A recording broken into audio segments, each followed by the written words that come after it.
Hey guys, welcome to Maths tutorial. In this video, we will learn the process of subtraction of fractions containing surds. Here we have taken root 3 by root 2 minus root 2 by root 3 as an example. So let's learn how to do it.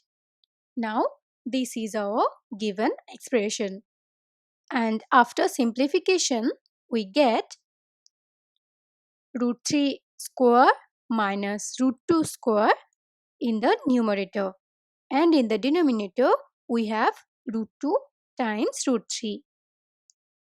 Here we have used the rule of subtraction of fractions, and that rule is x by y minus y by x is equal to x square minus y square by xy.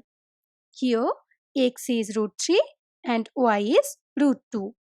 Now look that in the numerator we have root 3 square, and we can easily write it as 3, and we also have root 2 square, and that means we get 2. So we have 3 minus 2 in the numerator, and in the denominator we have root 6.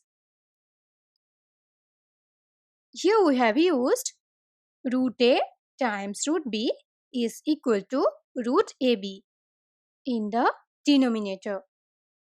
Here a is equal to 2 and b is equal to 3. Now again, after simplification we have 1 in the numerator. That means we have 1 by root 6 as our answer. Thank you for watching.